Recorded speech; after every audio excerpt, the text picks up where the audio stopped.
Good afternoon, bonjour, bonsoir. I'm actually here in France right now, so it's evening for me. I just thought I will do a little hello in French as I was starting. Bienvenue à tout le monde, and looking forward to this session.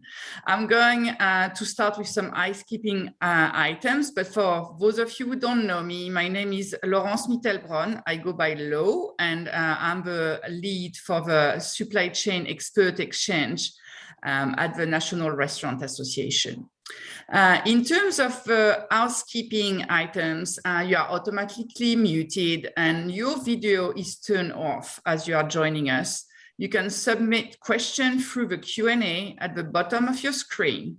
This webinar is being recorded and will be distributed afterwards, likely within the next week or so.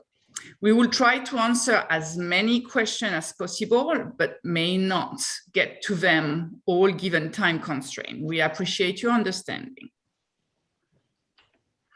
Now I'm just going to move to some quick antitrust information, which are important. As with all our meetings, we will comply with all antitrust law requirements. Please refer to the slide on the screen. As always, we should avoid disclosing any confidential and competitively sensitive materials, what you have not shared publicly already, especially regarding pricing, cost, or similar matters. I am now going to pass on to John Barone. Welcome, John. May I let you take it from here? Okay. Good afternoon and welcome to Supply Chain Gatherings. This is the last of 3 sessions that are being sponsored by the National Restaurant Association Supply Chain Expert Exchange. I'm John Barone, president of Market Vision, and I have the honor of being your host again today. For those of you unfamiliar with the NRA's supply chain group, they're a community of food service supply chain professionals who, once upon a time, long ago in a pre-COVID world, gathered twice annually. Once in the spring ahead of the National Restaurant Show in Chicago, and in the fall in conjunction with Market Vision's Fall Conference. The supply chain group's purpose is to foster relationship building, education, and mutual exchange of information relative to supply chain best practices. The current chairman is Matt Rilleberger from Firehouse Subs. If you're interested in getting involved with this group, please feel free to reach out to me or Matt. Now, with no disrespect to our previous guests, I feel like we've saved the best for last. Today's guest is Mike Zerr. Mike is an agricultural economist and he leads the analytics team at Cargill's animal protein business. Given what's going on in the world of proteins this year, I would definitely be dialing in for this presentation if I weren't stuck here hosting it. Mike's got a few slides here that hopefully set up some questions and discussions, so please feel free to hit that Q&A feature and I'll try and get all your questions addressed. And with that, Michael, it's all yours. Great. Let me just share my screen right quick. Can you see it okay? It looks good. Great. Thanks for inviting me today. Appreciate the invite. Always nice to come talk to your group. And a special thank you to all the folks who are customers at Cargill. We appreciate your business, and hopefully you and everybody else can maybe get a little more clarity on some of the issues that are out in our industry today. So we'll talk a little bit about the major issues around both demand and supply today, because both are having impacts on the meat business. I first throw up a chart here that just shows that government benefits boosting demand. This is a chart showing billions of dollars in real disposable income, for Americans. Typically, if you look in the past, you see these little spikes back in 2001 or 2008, spike there in 2013. Those are typically driven by some sort of government action, either a stimulus package that sent checks out, or a tax code change as we had in 2013 that caused folks to pull income in and then have it drop later on to pull income into a lower tax environment. 2021 and 20 was really no exception. Those massive spikes you see there at the end of the chart were all government stimulus programs, a whole host of things. The difference being they're just much more massive than anything we've ever seen. The amount of money we pushed into the system is really creating some unprecedented demand for meat products, specifically in the world that I work in, but food in general. So if you go down the list of things that we've done the last, call it 18 to 20 months to provide relief during COVID, we had stimulus checks, we had extra unemployment benefits, we've had higher SNAP payments that were temporary for the pandemic, but just yesterday were made permanent by the Biden administration. We've always had child tax credits that people had access to. More kids, you get extra money after taxes, but now they've raised those benefits and they've sent out checks for half the benefits between July and the end of this year. There's also been eviction moratoriums and student loan deferments that affect less people, but in individual cases are still important. Now, I know in questions that these were important during the lockdown when people were out of jobs, often at the behest of government shutting down restaurants or factories or what have you. But their continued use and continued renewals are making the labor market very, very tight, and they're feeling wage inflation, all of which is affecting the protein market. So, Mike, on that last slide, I think one of the big questions was that with spending coming down to maybe pre-COVID levels, now that the extra unemployment and stimulus checks have run out, will consumers stop spending this fall, winter? Yeah, it's a good question. We debate that internally quite a bit. Some of the money is going to continue to go to the end of the year. That's the income tax credit, which is $300-400 a kid, depending on how many kids you have. It's a decent amount of change. The SNAP benefits were made permanent this week, so that will continue, and they'll be, I think, 30% higher than they were pre-pandemic. So it'll be, I think we're going to spend, I think we're on pace to spend 110 billion in SNAP this year. The new permanent increases will take us to 90 billion. So not as high as it's been, but higher than the 70 or so we had in years past. Yes, the unemployment benefits are coming off. We think. I say we think because we've had, in the last, call it 10 days, we've had two temporary programs, the eviction moratorium and the student loan deferment, both extended 90 days in one case and through the first, I think, January or so of 2022. In the case of loan deferments, I think it was Reagan who said there's nothing so permanent as a temporary government program. And we know we're only, it seems like we just had an election, but we're 14 months away from another election. And so politics can get involved here. So I have no insider information to know if the unemployment benefits are going to be extended, but you can get some pretty good Vegas odds on that today, I think. Okay. Was there a follow-up to that? I can't remember. Well, one of the other questions was, we've got a very large amount of savings that was not spent during COVID, and maybe that could carry consumer spending a little bit, but it may depend on the restaurant sector, I guess, because a lot of that savings is concentrated with upper income Americans. Any thoughts on that? Yeah, for sure. I think that at least anecdotally we have evidence, or at least some scant evidence of polling, that a lot of the stimulus and whatnot that went out, some of it was certainly spent by people who were out of work or were at lower wage incomes and making their lifestyle a bit more grand for a period. But a lot of folks just banked that money. We see that in the personal savings rates that spiked at all those times when that money rolled out. I was going to say something else, and now I can't remember what it was. Well, of course, the Delta variant is currently affecting travel and restaurant sales already, and sure. Nobody's got a crystal ball on that, but hopefully it'll be a temporary situation. Right. Right. So the next slide here just looks at the labor force, and it's a slide here that I've separated the 50 states into two buckets. The red line is the 26 states that are ending unemployment or have ended it. Some of those started in mid-June. Others were first part of July. So anywhere between, call it 30 to 60 days before. The others are on schedule to drop it on September 1st.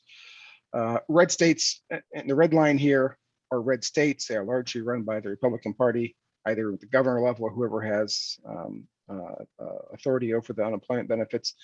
Blue line is largely blue states run by Democrats who have not pulled that money. This does largely break down against right on partisan lines. And so what I've done here is the index here is February 2020, the month right before the pandemic hit. Middle of March is when all heck broke loose. That equals 100. And so what you see is the drop off after the pandemic hit. We immediately lost about 8 million people from the workforce, from the labor force. That's about 4%. And it rebounded within a couple of months. By July, we were back up to just down 4 million people in total. Since that time, we have seen a huge divergence between largely blue states and red states and their approach to post-COVID lockdowns. Where I live, Minnesota, we were pretty well locked down for most of last year. Restaurants didn't open up. We had mask mandates. I want to say we had mask mandates in place until probably late spring this year here in Minnesota. My team works in Wichita, Kansas, although they are technically a blue state because the governor is blue. They are largely a red state politically. I think by middle of June last year, they were wide open. Restaurants were wide open. Everybody's going back into the living life. And so you can see in red states that the labor force slowly got more back to normal, getting closer and closer, call it 99% back to where it was pre-COVID. Blue states had the initial bump and they've been flat. So really no increase in labor force in those blue states really in the last year or better. And that has been the divergence. And the question is, and that's really, I think, largely driven by their different attitudes about lockdowns. The question is going forward, or at least for the last 2-3 months leading up to the September 1st date when, in theory, all the benefits stop for extra unemployment. Does that widen even further? We won't know that. I think this Friday the state data comes out of unemployment, so we'll see if it had any impact. The question is, how do we get those folks back into the workforce that have left? It's for a variety of reasons. I mean, obviously, the extra money helps on all kinds of different extra money beyond unemployment. Lack of childcare is an issue, fear of COVID. The Fed estimates, I think, that they think 0.5% of the workforce retired early last year, which is certainly possible. And so that really is the question. I made the joke to somebody today that economists have this thing called the reservation wage. It's the amount of money you got to get paid to come out of off the sidelines into the labor force. And when I was a kid, we had the supermodels who wouldn't get out of bed for $10,000 a day for a photo shoot. That was their reservation wage. To get to this photo shoot, you have to pay them a lot of money. Most folks are below 10,000. But I can say that in our facilities across the US, we've raised wages significantly in the last year. It's not a private number, but I can't say it probably, but it's significant. And we're still struggling. We're struggling significantly to get people into our plants. I would say on average across the meat sector, we are probably 10 to 15% understaffed in all the meat facilities. I'll talk about what that means later, but that means different things in different sectors at different times of the year because our business, meat, is so seasonal. The peak time in hogs is different than peak time in cattle. So while we just came to the peak time in cattle, June, July, and August, we had the biggest supplies, and that's where we had the biggest problems with getting the throughput through the system. That'll happen in hogs in October. That's their biggest supply time frame. So different time frames will have these issues. So Mike, I saw some data, I think it was from Indeed.com on the restaurant industry, and restaurant industry and the meatpacking industry both laid a lot of people off last year and didn't get them all back. And this one survey said that 75% or 70% of former restaurant industry employees were seeking employment in other industries. So I would throw meatpacking into one of those less desirable job fields that if you could make a change or you could go somewhere else, you might be looking to do that. So it's been extremely difficult for us to regain employees, both on the restaurant and on the manufacturing side. Yeah, for sure. It's an age-old issue in the meat business. It's a tough way of life in the plants. My sense is that in the customer-facing world, you have the additional issue, whether it's to extent of how real it is on an everyday basis, but certainly the anecdotes of more just what's the word for it, unpleasant interactions with people who are just at a very high stress level during the pandemic. And I've talked to lots of folks who work in customer public facing roles, and my wife works in healthcare. My daughter works in retail. They come home with these stories. But economists don't like anecdotes. We call it anecdata, but we know that's an issue. And so even if it's just an issue on TV and the social media, it's probably keeping some people away. But you go around here, I'm sure you guys have seen it. I can get a job in rural Minnesota at McDonald's paying $15 an hour, or any fast food restaurant. I'm just amazed at how fast that has ratcheted up, even here. So let's talk about beef for a second. Beef, as I always tell people, is a very slow moving industry. We don't react very fast to anything. The analogy I always use is a river of protein. On that river, you've got jet skis. Those are the chickens. They can move very quickly when they see a drop in demand, as we'll see later, or pick up a demand. Typically, they can respond very, very quickly. Hogs are on ski boats. They can move pretty quickly, but not as fast as the chickens on jet skis. Beef is a barge. It doesn't matter if we see a waterfall in front of us or the party cove to our right, we cannot stop for either one of them. What we do today sets the stage for our supply situation 3-4 years out. And that's because the cattle cycle just takes that long. A producer today who decides, I'd like to have a bigger herd. I'm at 50 cows today, I want to get to 55. What he does is he holds back a few more heifers. Instead of sending them to the feeder to get fat and go to slaughter, he holds them back and turns them into cows. It takes him a year to get them old enough to be bred. He breeds them, I call it a year and 3 months. At age 2 years, they have their first calf. And then that calf needs to be 12 to 14 months of age before it goes to one of our wonderful packing facilities to climb the stairway to heaven. And that takes, so start to finish, 3 to 4 years to really address what the market wants. And so today we are in what's called the downside of the cycle. We're in the liquidation phase. Prices were very high in 2014-15. They came off. They've continued to decline a little bit. And now the producer is, call it, iffy in terms of profitability. We'll talk about drought in a second. And that causes these guys to sort of liquidate. We've liquidated since 2019. So now we're in the third year of liquidation. So the cow herd gets smaller a little bit each year. And the calf herd gets smaller each year. And so you have less calves to slaughter. So when you look at this graphic I have up here, we have been most recently in the down cycle. We're probably moving out of the down cycle where prices have been their lowest because we've pushed more. When you go into the down cycle, you have more of those heifers that would have been cows go into the feedlots. So that floods the market with these heifers. All the boys go to market every year. It's the girls that we watch to make sure to see what they're doing. When a producer decides to liquidate, he sends more girls to market. And so then you have more cattle. That pushes prices down, accelerates the liquidation because now producers are less profitable, and that hits the down cycle. Today, we're just getting past that. 2020, maybe early 21 should have been the peak in supplies. COVID messed that up because we simply couldn't clear the supplies in 2020. We had a period from basically middle of April to middle of June where at the worst, we were at 50% capacity, shut down the industry. So we had this massive backlog that took until the fall to clear the backlog. And then because of COVID, we'd actually taken those cattle that should have gone to feedlots in March, April, and May, put them in there in August, September, October. And so when you came into 2021, you had this huge backlog of cattle waiting for you. So it was a big backlog we couldn't get cleared. And then we had the successive issues of storms in Texas, continued labor issues. First the storms in Texas, then the stimulus payments and the unemployment benefits extensions pulled labor out of the plants. And then you had, of course, you had the major packer who was hit by a cyber attack on Memorial Day weekend that backed cattle up. I'll show you a slide in a second, but the main point being we're so tight on capacity, partly because of plants that have closed, but partly because of labor. We have no wiggle room. Any plant at any day of the week that goes down for an unforeseen instance backs cattle up.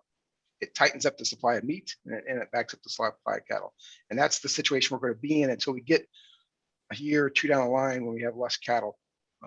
Or in theory, we build more plants, but that's always tougher. Now, when that happens, prices will rise because we'll have less cattle. Producers will become profitable again or more profitable. They'll expand and then we'll repeat the cycle. Cycles take about 10 years typically. And so that's where we're at today. The other part of the cycle that gets a lot of press, of course, is the drought. We have a severe drought in the west and in the northern plains. If you look a year ago, August 4th of 2020, not a bad year. We always have drought somewhere in the US, but all told, when you think of where cows are, basically you look at Texas, Oklahoma, Missouri, Kansas, and the Dakotas. That's where most of the cows are. That was in pretty decent shape. The southeast of the US, NASCAR country, SEC country, a huge chunk of cows come from that part of the world. When those two places are with grass, then we make cows. You know, grass is free. It's a gift from God. We put it in cows and we have a bigger herd the next year. When that grass gets tight, look at the west, you look at the northern plains this year on the right-hand side, they're burning up. Those cows are going to be liquidated, pushed into the packing houses because the producer doesn't have the water or the hay to feed them. And you really can't move hay and cows very much. There's some of that will happen, but for the most part, they get pushed out. So the July 1st report that came out a little bit ago, we reduced the cow herd 2%, 650,000 head, beef cows. So we are now liquidating at a pretty good clip. So that means we'll have a smaller calf crop next year. That a year from now, so call it spring of 2023, will be even that much smaller. So we are now tightening up supplies, and that will continue to pressure prices higher, both on cattle and for the meat. And this is the inventory, just a long look at it. You can see here, this is all cattle in all classes, so cows, heifers, bulls, everything.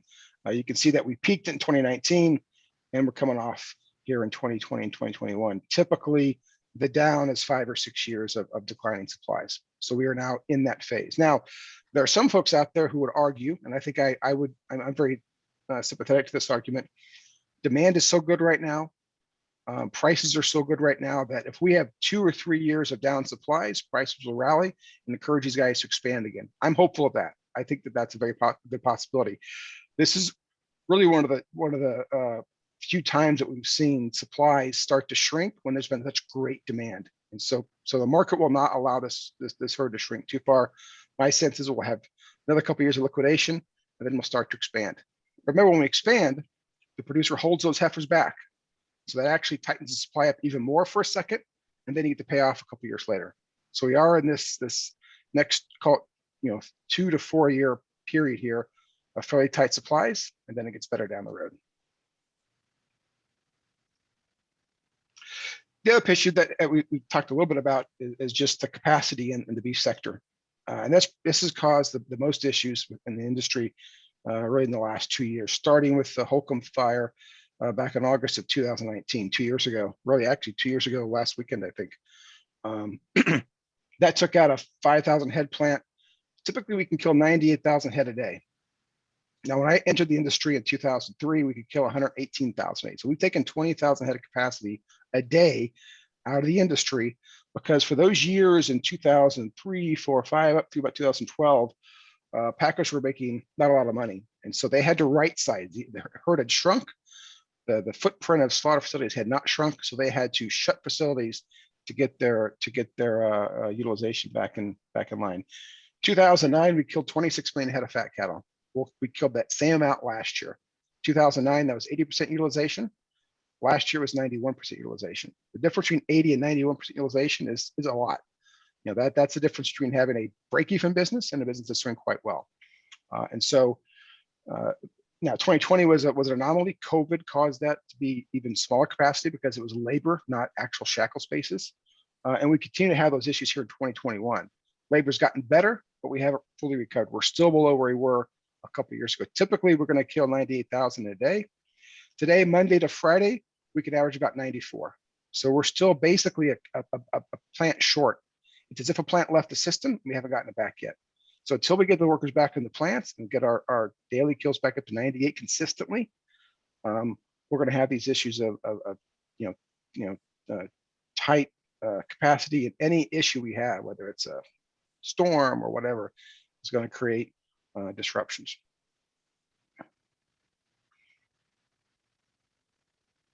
So we can talk chickens as well. As you've probably seen, we are not newly in the chicken business, but newly in the chicken business in the US. We were the chicken business a long time ago. Some of the folks on the call might remember that.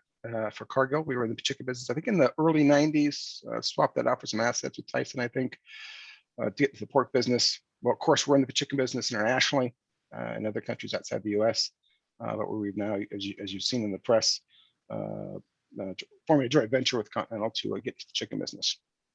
The chicken business has its own set of unique issues. Like everybody else, they're dealing with tough labor in the plants. But they have a different issue that is very unique to them. If you look at the upper left-hand side, that is egg sets from chickens. That is number of eggs put in incubators that will eventually become day-old chicks. This chart to the upper right is chick placements. That's actually chicks that were born, take them out of the incubator, pluck them in the barn, and grow them into chicken sandwiches.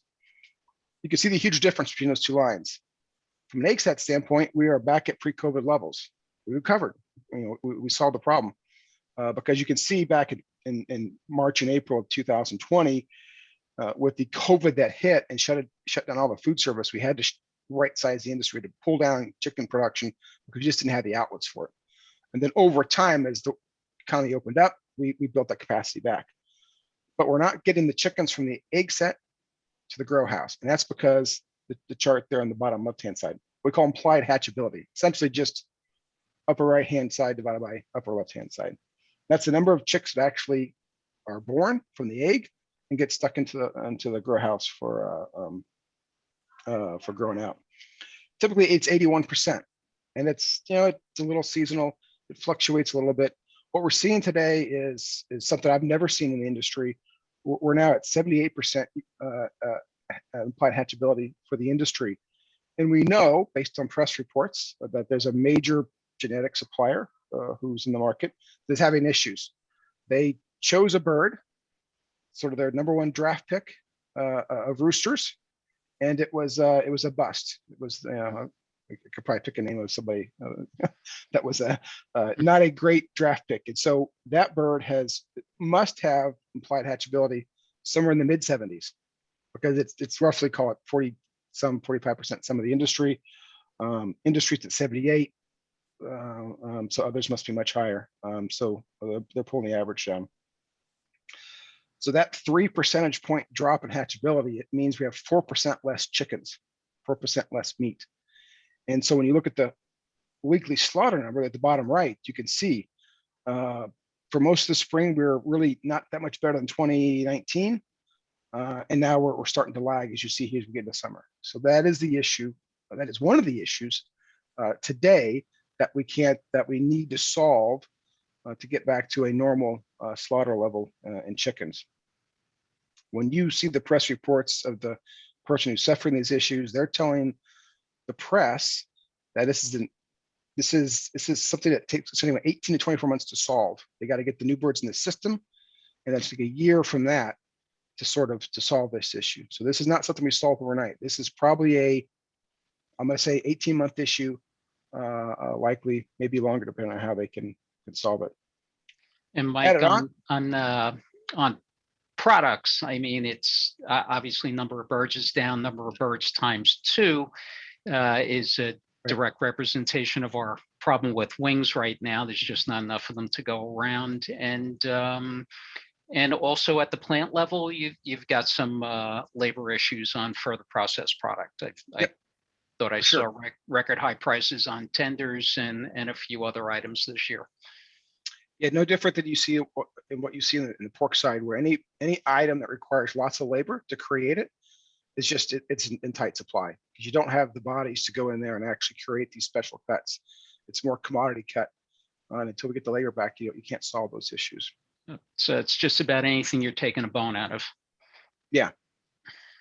The other issue they're having, of course, is, we used to have the saying in the meat economist trade, which of course there's literally dozens of us out there that do this. That three certainties in life: death, taxes, and 3% more broilers. Well, that's being challenged because labor is an issue, but you can always find ways around labor. The issue today is the cost to build a new processing plant, because of the cost of concrete, steel, and lumber, is prohibitive. It doesn't give you a return on your investment. When you go to a grower and say, hey, I need to have 300-400 grow houses to feed this new plant, and you go to a grower and say, well, here's what it's going to cost to build this plant, he looks at the numbers and says, that's not a return on my investment. I can't make money given what it costs to build this plant, even if I could find the supplies and the workers to build it. So you're not at a standstill. You've got chicken companies out there are saying, we want to grow, but we can't. And so really, I've always joked, people joke about having packers or chicken companies having discipline not to grow. We have no discipline. We only don't grow when we can't. The chicken companies would love to grow, but they're really struggling to get that done. If they made the decision today to go ahead and do it, you're still 18 to 24 months away from that plant opening. So at least for the next year to 2 years, we're going to have a tight situation on chicken products with no real obvious solution. Easiest solution is to fix the hatchability, because that takes the same number of breeding flock and actually produces more meat. But again, that's going to take you 18 months or so to fix.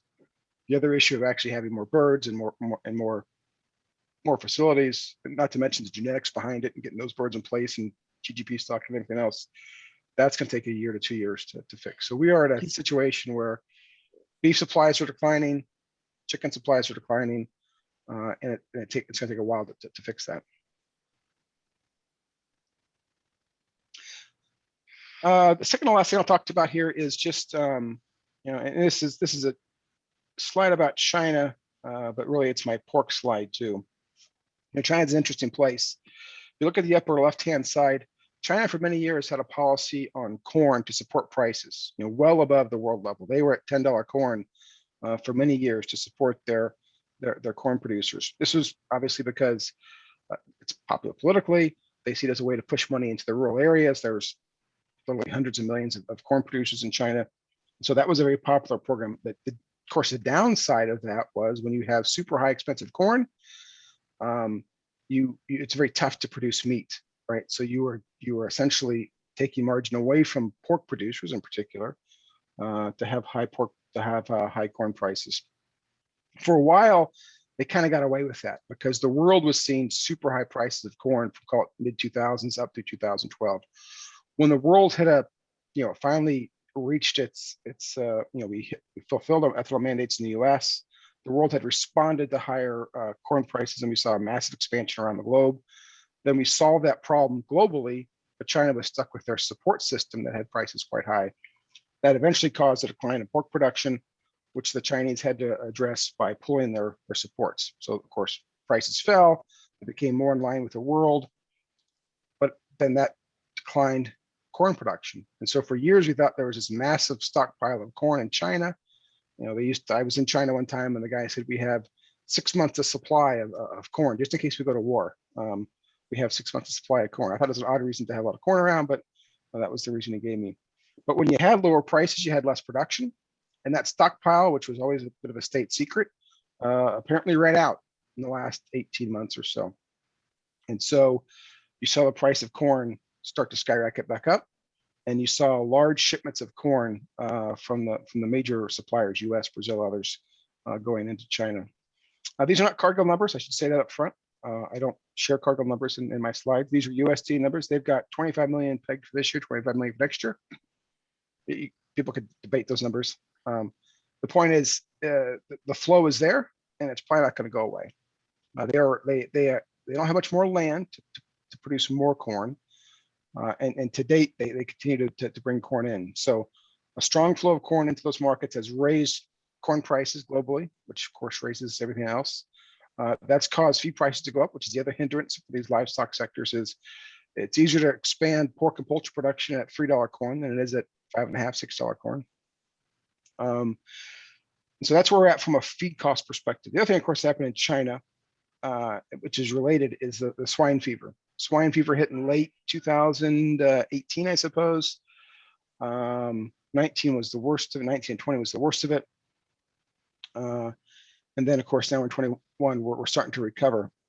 We are slowly recovering that industry, but two things are happening. We are recovering back. We're going to recover in the teeth of higher feed costs. So the question of how much do we recover? Do we get back to pre-ASF levels, or do we just stop short of that because of the profitability? These feed prices, we're now dip into the area where hog producers aren't profitable. And so now that the government's trying to address that. The other issue, of course, is when you had that drop off, you had all the imports of pork into China to make up for that. Those days are probably behind us. There's a big debate with the industry that some are in the camp of the demand is still there. They're going to come here in December and buy more pork. Certainly a possibility. I'm not necessarily in that camp. They've certainly indicated over the last 6 months they're going to slow down pork. So they had this big conundrum of do we have high corn prices, which makes it tougher to produce pork, or do we have low corn prices and produce the pork we want, but then upset our corn producers? I think that the simple solution is high corn prices, allow meat prices to rise, manage imports to keep those meat prices high, and effectively pass that on to the consumer. That is effectively what Japan did, right? Japan had big imports of corn, but at fairly high prices because the government managed it. They kept meat prices high, and the consumer paid for it.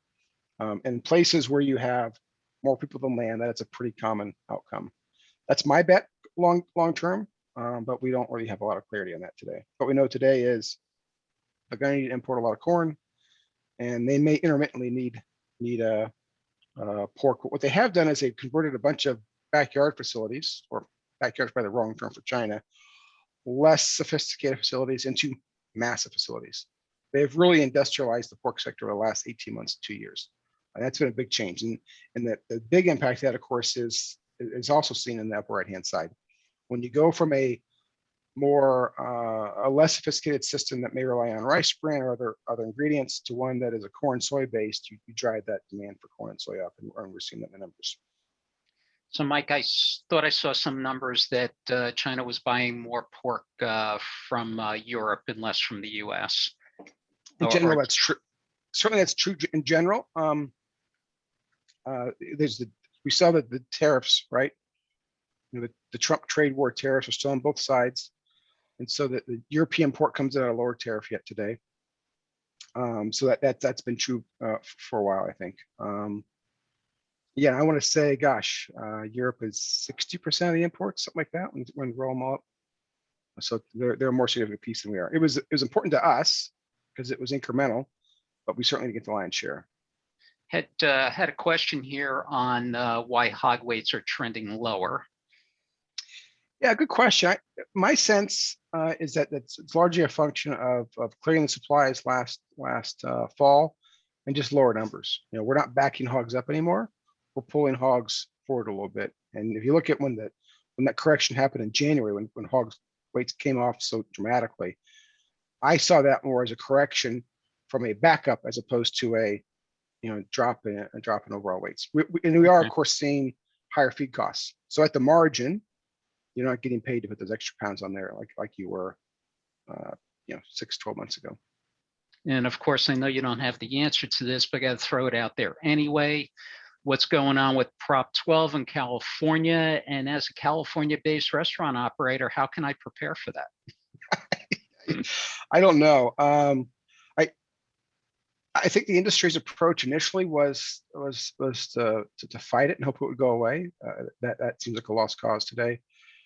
As I understand it, the hogs that need to be certified or those born after January 1st. We have some time, but I have to defer to the market. My sense is it's in place. It's going to happen, and people are going to figure out how to make it work. And they'll figure out the best way to have that happen is people to pay for it and make it happen. We're not in primary processing, so we don't necessarily deal with it directly. We buy pork, but I would say that my sense is there's a small part of the industry who's quickly getting after it, and then as time goes on, more will get after it. So you anticipate similar situation to what happened with eggs, where you had a temporary spike in prices and it eventually leveled out? That would be how the market should work. Someone's getting paid to fix it, and once they get paid, then things will go back to normal. But as somebody said to me, I forget the exact number, it might be 15%, but I could be wrong. But if California was its own country, and these were the rules of the country of California, and it was a huge export market to us, which it would be, we would be having these discussions. We'd figure out how to make it work. So that's my sense is we'll figure out how to make it work, because there's just too much pork sold in California to ignore it. Okay. So last slide here. There was a question earlier. I think somebody asked about veg oil prices. Veg oil prices have obviously rallied significantly this year. This is kind of a U.S. focused slide, but the veg oil issues are global. For many years, we had increasing demand for veg oil, both for food, particularly China and India, as well as biodiesel, particularly initially in the U.S. and Europe and somewhat Indonesia, but now in Brazil. All those things are combining to tighten up the S&D on veg oils. We can see that. To give you a sense of what it looks like in the U.S., look at the left-hand slide. This is soybean oil consumption in the U.S., which is the primary oil we use in the U.S. By type. So food use is the green, basically slightly down to flat since 2005, and industrial, which is biodiesel, largely taking up all the growth and then some as we move into 2020. Again, USDA data, it's all historical. Now, the biodiesel mandates, which were part of the renewable fuel standard passed in the two that were passed in 2005 and I think 6,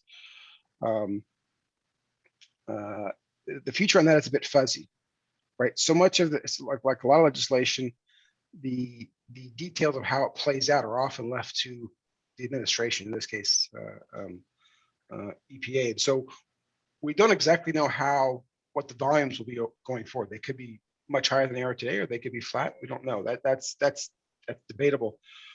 I think the bias, conventional wisdom, is that they are going to go higher. So you've seen investments in these spaces, particularly in the renewable diesel space. Cargill's invested in a facility using beef tallow with Love's. I think it's in Iowa. That's going to open up here in a year or so. But just as you had in corn in the mid 2000s, where you had this massive ramp up in corn usage for ethanol, that drove prices higher. We're seeing the same thing in veg oils. The large increase in veg oil going to biodiesel, which went for basically nothing in 2003, 4, 5, to close to a little bit over a third today. A veg oil being used for biodiesel has really tightened up that S&D and caused prices to spike. The other impact, of course, you can see is on the right-hand side. That is veg oil imports of all types, which we were calling it on a net trade basis, plus or minus a little bit, depending on the year. And ever since this biodiesel mandate came in place, we're moving veg oil use from food into biodiesel and then backfilling that with imports, both palm from Southeast Asia, as well as rapeseed oil from Canada. Now, the other mitigating factor here is the world got a bit spoiled to how fast the palm growth was in Southeast Asia. First in Malaysia in the 90s, and the last, call it 10, 12 years in Indonesia now being the larger of the two. But that has lots of issues, right? There's sustainability issues, there's consumer pressure. That has slowed. So in the last 2 or 3 years, the area dedicated, or area essentially cleared and put into palm plantations, has slowed dramatically from call it 3-4% growth in years past to 0.5% or so. So that for a while was this sort of free gift we got from the Southeast Asian palm producers to sort of backfill all this food oil we used into biodiesel. Today, that's not there. Today, we're growing biodiesel production, but we don't have any additional palm oil to pull from. There's some, but it's not as growing as much as we had. So that continues to make the situation tighter and tighter as we go forward. So that's the question going forward: is what's going to happen to actually allow us to manage this tighter S&D on oil? Are we going to ration use?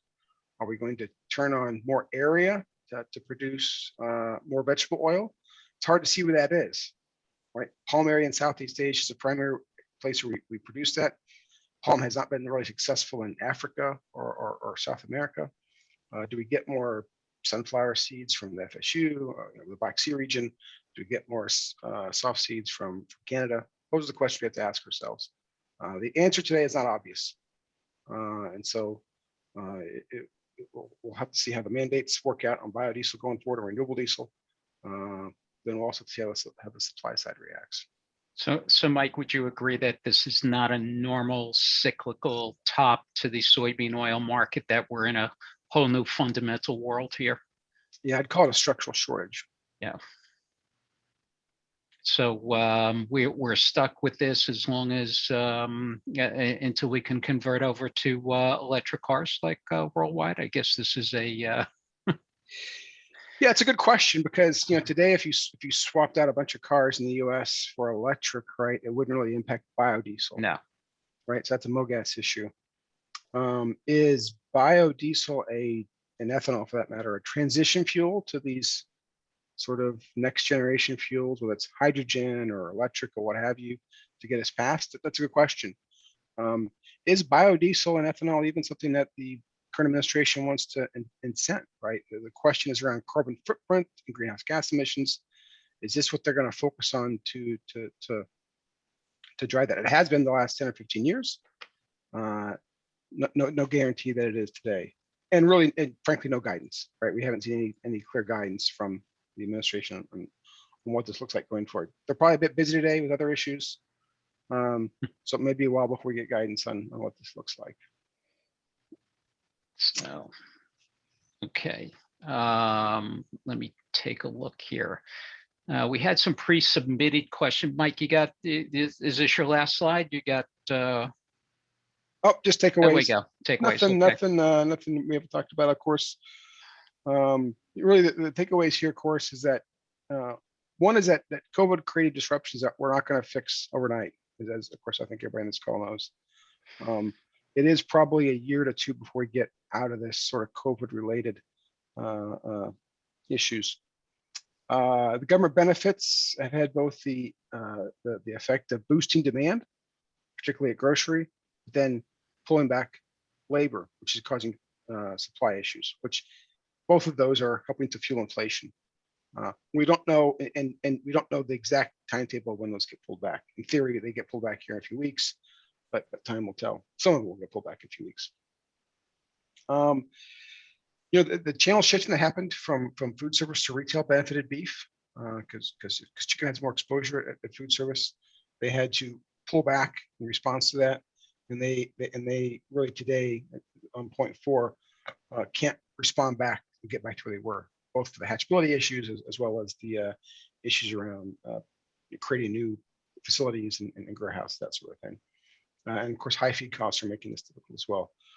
We see strong Chinese demand that are keeping feed costs elevated this year. They'll probably keep them elevated for a few years. But the one nice thing if you're a buyer in commodities is that the long-term trend is typically down. I didn't say this on the Chinese slide, but this is not, even though we see strong demand from China for a bit here, give us 2 cycles of crops, both North and South America, and we'll get out of the worst of the tightness, right? So we'll have the chance to respond to it, increase our production, and call it not after next year being a much better spot, assuming we don't have any issues.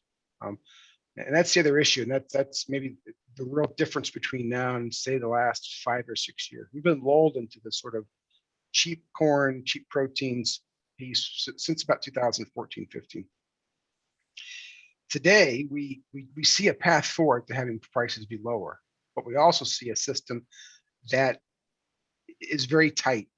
A crop problem in the next iteration in Brazil, what will cause prices to spike right back up? A crop problem next summer will do the same thing. We need a couple, 2-3 years of good crops to sort of get out of this. Similar in our livestock space, we have zero wiggle room in the beef sector for shutdowns of plants. We have limited ability in the poultry sector to to respond. And so we sort of need a nice run here of a year and a half, 2 years, no problems, to get back to sort of pre-COVID normal. We can do it because that is sort of the normal state of things, but we are susceptible to volatility if something goes haywire. So, of course, a lot of that is also due to consumer demand holding at current levels, and if restaurants continue to have their reopening bubble, or if that's going to settle down. So lots and lots of factors. Any feel that a recovery in labor will help things settle down maybe by this winter, or is it going to be much longer than that? Yeah, I have a feeling, my sense is that as we get towards the end of this year and into next year, the labor situation should start to normalize. The big caveat is any more COVID-related shutdowns around Delta, which we know is much more transmissible, if even though it's not necessarily more deadly.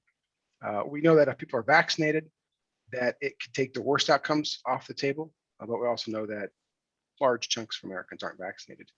To me, the issue that I'm worried most about is schools going back to virtual learning. We know the Delta version is much more transmissible among children, and that at least at the margin, it's more impactful to children than the original COVID was.